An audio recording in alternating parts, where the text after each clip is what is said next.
ജയൻ നന്ദകുമാർ, അതാണ് ഈ ഒറ്റപ്പെട്ട് പോവുകയും ഓരം ചേർന്ന് മാറിപ്പോവുകയും ചെയ്യും. പക്ഷേ ഒരു കാലത്ത് അവരത് അങ്ങനെ കണക്ക് കൂട്ടിയിരുന്നില്ല എന്ന് തോന്നുന്നു. കാരണം താങ്കളിപ്പോൾ പറഞ്ഞതുപോലെയാണ്, ഇപ്പോൾ നെഹ്റുവിൻ്റെയൊക്കെ കാര്യം പറഞ്ഞല്ലോ, നമ്മൾ നമ്മുടെ ചരിത്രത്തിൽ മുഗളന്മാരെക്കുറിച്ച് പഠിക്കുന്നുണ്ട്, ബാബറിൻ്റെ മകൻ്റെ മകനെക്കുറിച്ചൊക്കെ പഠിക്കുന്നുണ്ട്. പക്ഷേ അതിന് മുൻപുള്ള ചരിത്രം ബോധപൂർവ്വം മായ്ച്ചു കളഞ്ഞതുപോലെ തന്നെയാണ്. അതിൽ ഈ പറഞ്ഞ മുൻപുള്ള രാഷ്ട്ര നേതാക്കന്മാർ എന്ന് പറയുന്നവർ ഇടത് ചരിത്രകാരന്മാരുടെയൊക്കെ ഇടപെടൽ സുവ്യക്തമല്ലേ? അവരങ്ങനെയാണ് എല്ലാ കാലത്തും അങ്ങനെ തന്നെ ചെയ്തിട്ടുള്ളൂ. ഭാരതത്തിന്റെ ചരിത്രത്തെ അതിന്റെ സമഗ്രതയിൽ പഠിപ്പിക്കാനുള്ള ഒരു ശ്രമത്തെയും പിന്തുണച്ചിട്ടില്ല ഈ കപട മതേതരവാദികളായ ഈ രാഷ്ട്രീയ കക്ഷികളും അവരുടെ നേതാക്കന്മാരും. പക്ഷെ അപ്പോഴും നമ്മൾ മനസ്സിലാക്കേണ്ട ഒരു വസ്തുത, അതിനു വേണ്ടിയിട്ടാണ് ഞാൻ നേരത്തെ പറഞ്ഞത്, ഈ രാഷ്ട്രീയ കക്ഷികളിലും ഒരു വിഭാഗം എപ്പോഴും ശബ്ദം ഉയർത്തിയിരുന്നു. ഭാരതത്തിന്റെ ദേശീയതയുടെ ആത്മാവിന്റെ സ്ഥാനത്ത് നിലയുറപ്പിച്ചിരുന്നു.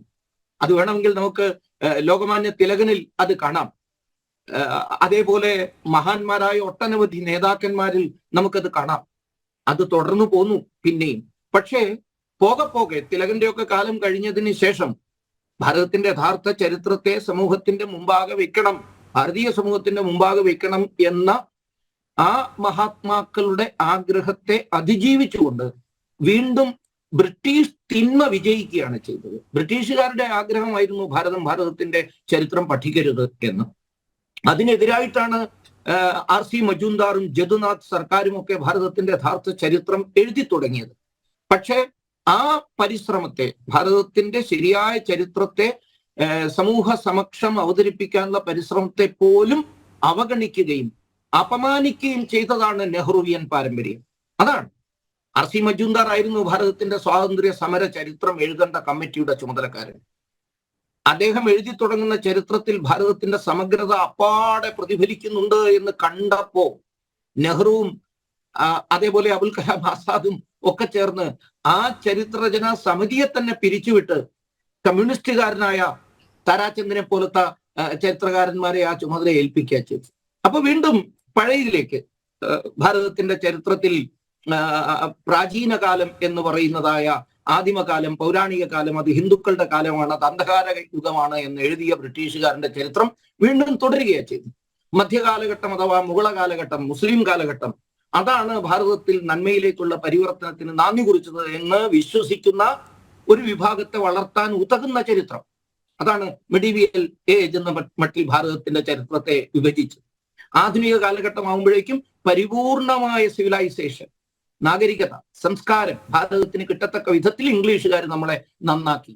ഇങ്ങനെ മൂന്നായിട്ട് ഭാരതത്തിന്റെ ചരിത്രത്തെ വിഭജിച്ച് ഇപ്പോഴും ഭരിക്കുകയാണ്, ഇപ്പോഴും പഠിക്കുകയാണ്, പഠിക്കാൻ പ്രേരിപ്പിക്കുകയാണ്.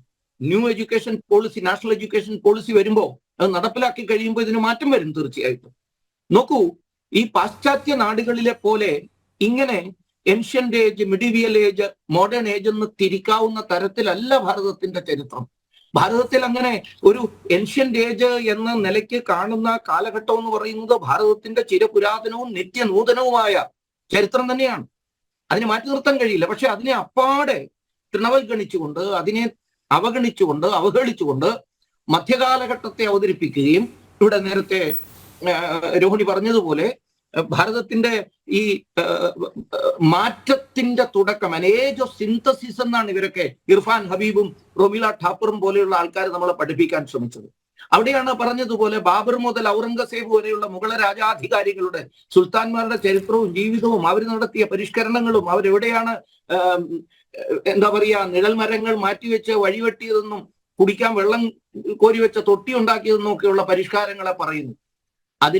എന്നാൽ അതേ കാലഘട്ടത്തിൽ ഉണ്ടായിരുന്ന വിശ്രുത ഹിന്ദു സാമ്രാജ്യങ്ങളെ കുറിച്ച്, ചോള സാമ്രാജ്യത്തെക്കുറിച്ചോ പാണ്ഡ്യ സാമ്രാജ്യത്തെക്കുറിച്ചോ, ആസാമിലെ അഹം ഡൈനാസ്റ്റിയെ കുറിച്ചോ, ബോൺസ്ലെ രാജവംശത്തെക്കുറിച്ചോ, മറാഠ രാജവംശത്തെക്കുറിച്ചോ, വിജയനഗര സാമ്രാജ്യത്തെക്കുറിച്ചോ, കാക്കാത്യ സാമ്രാജ്യത്തെക്കുറിച്ചോ ഒന്നും തന്നെ പഠിപ്പിക്കാൻ തയ്യാറാവുന്നില്ല. ഇതൊക്കെ ഒരു വരിയിൽ ഒതുങ്ങിയാൽ ഭാഗ്യം.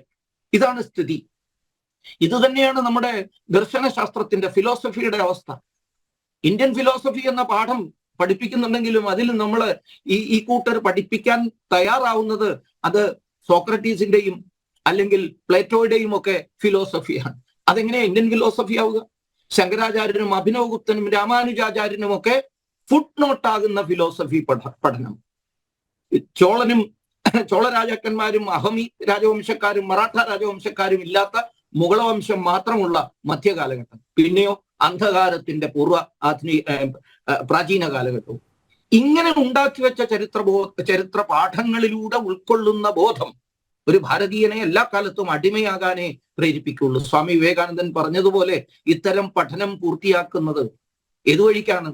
ഒരു കുട്ടി പഠിക്കാൻ വേണ്ടി സ്കൂളിൽ എത്തുമ്പോൾ ഇവരുടെ ഈ ചരിത്ര പാഠപുസ്തകങ്ങളിലോ ഇവരുടെ വിദ്യാഭ്യാസ സമ്പ്രദായത്തിലൂടെ ആദ്യം പഠിക്കുന്നത് നമ്മളൊരു തരത്തിൽ പറഞ്ഞാൽ ഭ്രാന്തനാണെന്നാണ്, വിഡ്ഢിയാണെന്നാണ്, നമ്മുടെ അച്ഛൻ ഭ്രാന്തനാണെന്നാണ്, നമ്മുടെ ആചാര്യന്മാർ വെറും ഹിപ്പോക്രാറ്റ്സുകളാണെന്നാണ്, നമ്മുടെ ഗ്രന്ഥങ്ങളും നമ്മുടെ പുരാണ ഗ്രന്ഥങ്ങളും ഒക്കെ പൂർണ്ണമായും നുണകളാണെന്നാണ്.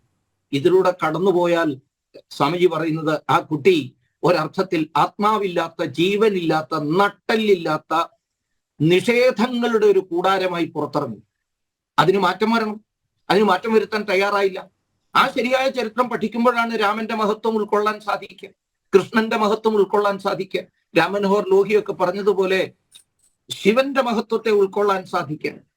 പരമശിവൻ എങ്ങനെയാണ് ഭാരതത്തിന്റെ ഓരോ തരി മണ്ണിലും ജ്വലിക്കുന്നതെന്ന് ലോഹി എഴുതിയിട്ടുണ്ട്. ശ്രീരാമചന്ദ്ര മഹാപ്രഭു എങ്ങനെയാണ് ഉത്തര പ്രദേശങ്ങളെ ദക്ഷിണ ഭാഗത്തോട് യോജിപ്പിച്ചതെന്ന് എഴുതിയിട്ടുണ്ട്. ഇതൊക്കെ പഠിക്കേണ്ടി വരും. ഇത് പഠിച്ചാൽ ഭാരതീയൻ ആത്മാഭിമാനം ഉണരും. ആ ആത്മാഭിമാനം ഭാരതത്തിന്റെ നവോത്ഥാനത്തിന് കാരണമാകും. ആ നവോത്ഥാനത്തിന്റെ പ്രയാണം ചെന്നെത്തി നിൽക്കുക സ്വാമിജിയൊക്കെ സ്വപ്നം കണ്ട വിശ്വഗുരു പദത്തിലാകും. ഇതിനെ ഇവർ ആഗ്രഹിക്കുന്നില്ല. ഇവർക്ക് ആഗ്രഹം ശിഥിലീകൃതമായ ഒരു ഭാരതമാണ്, ദുർബലമായൊരു ഭാരതമാണ്. നമ്മൾ ആഗ്രഹിക്കുന്നത് കരുത്തുറ്റ ഏകീകൃതമായ ഭാരതമാണ്. അതിനാണ് രാമൻ പ്രേരണയേകുന്നത്.